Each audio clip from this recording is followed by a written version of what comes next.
Welcome back दोस्तों, स्वागत है आपका अपने ही यूट्यूब चैनल स्टोकोलॉजी में। तो आज के इस वीडियो में मैं डिस्कस करने वाला हूँ मेरे एक ट्रेडिंग पोजीशन के बारे में, जो कि मैंने लास्ट वीक ही बनाई थी सैक्सॉफ्ट में, और 1 वीक में ही मुझे एक अच्छा सा 15% का प्रॉफिट मिल रहा था, तो मैंने उसको बुक किया।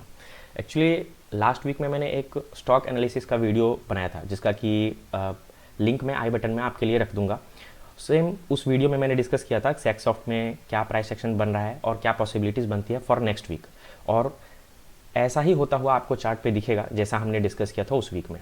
ठीक है, तो आप देखो, मैंने लास्ट वीक उस वीडियो में ये डिस्कस किया था कि ये जो स्टॉक है ये एक चैनल पैटर्न में काफ़ी टाइम से, ये लगभग 4 महीने से एक चैनल पैटर्न में घूम रहा था। ठीक है, और वो क्या हुआ कि आप देखोगे तो ये इसका ब्रेकआउट लेवल है। ठीक है, आप ब्रेकआउट लेवल के पास देखो, ये कुछ समय तक अपने रेजिस्टेंस के पास टाइम पास किया है। ठीक है, टाइम पास मतलब क्या हुआ, इसने एक बिल्डअप क्रिएट किया यहाँ पे। अगर आप देखोगे तो देखो, इसका जो लो का प्राइस है ये ऊपर की तरफ शिफ्ट होता हुआ आपको दिखेगा। ठीक है, तो इसका मतलब क्या होता है, जब कोई स्टॉक अपने रेजिस्टेंस के पास अगर उसका लो शिफ्ट होता हुआ आपको दिख रहा है, इसका मतलब है वहाँ पे बिल्डअप क्रिएट हो रहा है। बिल्डअप क्रिएट हो रहा है, इसका मतलब क्या होता है कि ज़्यादा पॉसिबिलिटीज़ होती है कि वो इस बार अपने रेजिस्टेंस को ब्रेक करके और वो ऊपर जाएगा। तो ये ऐसा सेम होता हुआ मुझे दिख रहा था, और इसीलिए मैंने लास्ट वीक इस पर एक डिटेल्ड एनालिसिस वीडियो बनाया था।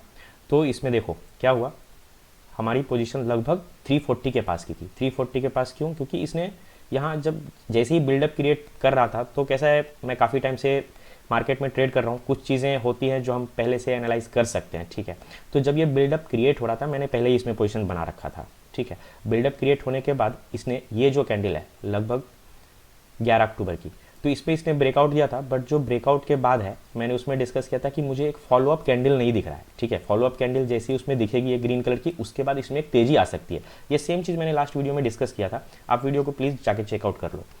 तो वैसा ही हुआ, आप देखो यहाँ पे एक फॉलोअप ग्रीन कैंडल मिली 13 अक्टूबर की, उसके बाद देखो ये शानदार 1 वीक में ही अच्छा खासा प्रॉफिट बन गया। इस सेटअप का टारगेट क्या होता है, ये जो चैनल सेटअप है इसके अगर आप देखोगे चैनल की जो डेप्थ है वो लगभग कितनी है, तो देखो इसका लो देखो कहाँ पे है, लगभग 300 के पास इसका लो है। ठीक है, और चैनल का जो हाई लेवल है वो कितना है, लगभग 340 के पास है। ठीक है, तो इन दोनों के बीच की डिफरेंस कितनी हो गई, 40 पॉइंट्स की। ठीक है, तो सबसे पहला जो टारगेट हमारा होता है वो लगभग 40 पॉइंट्स का होता है। और अगर आप देखोगे तो लास्ट टाइम इस स्टॉक ने लगभग 376 के आसपास रेजिस्टेंस भी फेस किया था, जो टॉप लगा के वो नीचे आ गया था। ठीक है, तो मेरे हिसाब से भी जो एक प्रॉफिट बुकिंग का लेवल था वो 380 का था, बट ये स्टॉक क्योंकि इसका जो सर्किट है वो 5% का ही था, तो इसने जैसे ही नेक्स्ट डे यहाँ पे ओपन हुआ ये, उसमें प्राइस एक्शन काफ़ी स्ट्रॉन्ग दिख रहा था, बायर्स की पोजीशन काफ़ी हैवी दिख रही थी, और इसने ऊपर ऊपर की एक सर्किट लगा दी, तो इसका लेवल लगभग 392 का हो गया, और मैंने लगभग उसी जगह अपनी प्रॉफिट बुक किया। ठीक है, तो और देखो उसके बाद एक्चुअली ये स्टॉक उसके बाद कैसा है, मार्केट का मूड थोड़ा ख़राब चल रहा है, तो अभी बहुत सारे स्टॉक में हो सकता है कि प्रॉफिट बुकिंग आए। ठीक है, तो मेरा काम तो यहाँ तक हो चुका था, इसलिए मैंने मेरी पहली प्रॉफिट बुक कर ली। ठीक है, उसके बाद यहाँ पे अभी नेक्स्ट पॉसिबिलिटीज़ हो सकता है कि ये स्टॉक ऊपर जाए, लेकिन अभी उसके लिए पहले इसको थोड़ा सा रिट्रेसमेंट की ज़रूरत है। ठीक है, अगर रिट्रेसमेंट में वहाँ पे कुछ सेटअप बनता हुआ दिखा, अगर मान लो वहाँ पे कुछ वापस एक पोजीशन बनाने जैसा दिखा, तो मैं वापस इस स्टॉक में काम करूँगा, बट फिलहाल के लिए मेरी पहली प्रॉफिट थी वो मैंने इसमें बुक कर ली। ठीक है, तो मैं आपको दिखाता हूँ जो मैंने मेरी प्रॉफिट बुक की। आप देखो यहाँ पे मेरी जो एवरेज प्राइस थी बाइंग की वो लगभग 340 की थी। ठीक है, और जो मैंने प्रॉफिट बुक किया वो 15% का था। जैसे ही उसने सर्किट लगाया, आप देखो 5% का सर्किट है, तो मैंने अपना प्रॉफिट वहाँ पे निकाल लिया।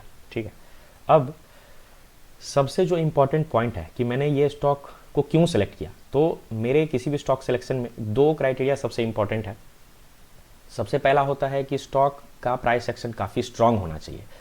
कमज़ोर मार्केट में भी अगर कोई स्टॉक ऐसा है जिसका कि प्राइस एक्शन काफ़ी स्ट्रांग है, तो वो स्टॉक मेरे फोकस लिस्ट में हमेशा के लिए रहता ही रहता है, और उसको मैं जब तक उसका प्राइस एक्शन स्ट्रांग है तब तक मैं उसको मेरे वॉच लिस्ट में रखता हूँ। ठीक है, ये सबसे पहला पॉइंट। एंड सेकेंड है, उसके फंडामेंटल्स काफ़ी अच्छे होने चाहिए। बिना फंडामेंटल चेक्स के तो मैं ट्रेडिंग करता ही नहीं। ठीक है, तो मैं आपको दिखाता हूँ इस स्टॉक के फंडामेंटल्स भी मैं आपको दिखाता हूँ, और उसमें काफ़ी कुछ इंटरेस्टिंग है, आप वीडियो में बने रहो, आपको काफ़ी कुछ सीखने को मिल सकता है। तो आप यहाँ पे देखो मार्केट कैपिटलाइजेशन लगभग 4000 करोड़ की है, तो ये एक स्मॉल कैप कंपनी है, जाहिर सी बात है। ठीक है, नंबर ऑफ फंड्स 37, और यहाँ पे 5% की इंक्रीज़ हुई है। तो ये जो पॉइंट है ना, ये काफ़ी नोटिस करने वाली चीज़ें हैं। नंबर ऑफ फंड्स इंक्रीज़ होने का मतलब क्या होता है कि जो एक्सटर्नल फंड्स हैं उनका कुछ इंटरेस्ट है इस स्टॉक में, वो एंट्री ले रहे हैं इस स्टॉक में, तो वो इसका मतलब होता है। Shares held by fund 42 lakh का है, ये थोड़ा सा डिक्रीज हुआ है बट कोई इशू नहीं है, कभी कभी अभी मार्केट में प्रॉफिट बुकिंग आती है उसकी वजह से भी हो सकता है, तो ये कुछ इशू का पॉइंट नहीं है। रिटर्न ऑन इक्विटी 20% का है जो कि काफ़ी अच्छा है। पी रेशियो 43 का है जो कि एक हायर रेंज में है, बट कोई भी अच्छा स्टॉक आपको हायर प्राइस पे ही मिलता है, इसमें कुछ कर नहीं सकते, ये ऐसा ही रहता है। होल्डिंग पैटर्न देखना इसलिए ज़रूरी है क्योंकि क्या होता है कि मुझे वैसे स्टॉक्स में ट्रेडिंग नहीं करना होता है जो जिसका कि होल्डिंग पैटर्न खराब है। ऐसा नहीं होना चाहिए कि सारा माल इंडिविजुअल इन्वेस्टर के पास में और उसमें ट्रेडिंग कर रहे हैं, तो ऐसे स्टॉक्स का कोई माय बाप नहीं होता। वो हो सकता है कि इसी दिन 20% की लोअर सर्किट मारना शुरू कर दे और आपका पूरा पैसा जीरो हो जाए, वो ऐसी पॉसिबिलिटीज़ ऐसे स्टॉक्स में होती है। तो मुझे कैसे स्टॉक्स सेलेक्ट करने होते हैं जिनमें कि प्रमोटर्स की होल्डिंग अच्छी हो, DII FII इनकी होल्डिंग्स अच्छी होनी चाहिए। तो यहाँ पर अगर आप देखोगे तो प्रोमोटर की होल्डिंग ठीक ठाक है, अच्छी है। फॉरेन इन्वेस्टर जो हैं उनकी आप यहाँ पे देखो उनकी पोजीशन ना इंक्रीज होती हुई दिखेगी। दिसंबर 22 में इनकी जो पोजीशन थी उसका टोटल था 3.7% का, जो कि सितंबर 23 में इनका बढ़ के हो गया लगभग 4% का हो गया। तो ये अपने पोजीशन को इंक्रीज करा, ये यहाँ पे दिख रहा है, ठीक है। तो काफ़ी इंटरेस्टिंग पॉइंट है ये।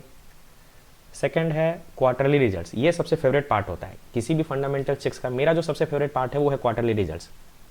स्टॉक अगर कंपनी अगर खुद कमाई कर रहा है तो स्टॉक प्राइस का क्या है, वो तो आज नहीं कल बढ़ना ही है उसको। अगर कंपनी कमाई कर रही है तो स्टॉक डेफिनेटली उसके प्राइस में एक वेट आता है, वो आता ही आता है, ठीक है। तो ये सब क्राइटेरिया है, इसके बिना किसी स्टॉक में ट्रेड करना मेरे लिए तो पॉसिबल नहीं है। मैं काफ़ी टाइम से मार्केट में हूँ और काफ़ी समय लगा मुझे इन चीज़ों को सीखने के लिए कि ऐसा नहीं है कि आप किसी भी स्टॉक को देखो अगर वो सीधा ऊपर सर्किट मार रहा है और उसके फंडामेंटल्स काफ़ी वीक है तो मैं उसे अवॉइड करता हूँ, मुझे कोई मतलब नहीं है वो स्टॉक कहाँ जा रहा है, ठीक है। अगर आप देखो ये क्वार्टरली रिजल्ट्स में देखो, सेल्स के ग्रोथ को देखो आप, पिछले 2 साल में इसने कभी भी निगेटिव ग्रोथ नहीं दिखाई है, हर हमेशा ये अच्छे परसेंटेज के साथ बढ़ता हुआ दिख रहा है। EPS का भी ग्रोथ काफ़ी अच्छा सा है। तो ये सब सारे चेक्स हैं जो कि मुझे एक भरोसा दिलाता है कि ठीक है सेक्सॉफ्ट एक अच्छी कंपनी है, अगर इसके प्राइस सेक्शन में कुछ इंपॉर्टेंट दिख रहा है तो हम ट्रेड कर सकते हैं। तो ये सारी चीज़ें थी, ये सारा पॉइंट था। आई होप आपको ये वीडियो पसंद आया होगा। अगर आप हमारे यूट्यूब चैनल पर नए हो तो आप ऐसे इन्फॉर्मेशंस देखने के लिए आप हमारे चैनल को सब्सक्राइब कर सकते हो, और स्टॉक मार्केट से जुड़े रेगुलर अपडेट्स के लिए आप इस वीडियो के नीचे डिस्क्रिप्शन में मैंने एक फ्री टेलीग्राम चैनल का लिंक डाल रखा है। अगर आप चाहो, आपको इंटरेस्टिंग लगे, आप उस चैनल को ज्वाइन कर सकते हो, काफ़ी फ्री है, कोई इशू नहीं। थैंक यू, नेक्स्ट वीडियो में मिलते हैं हम लोग।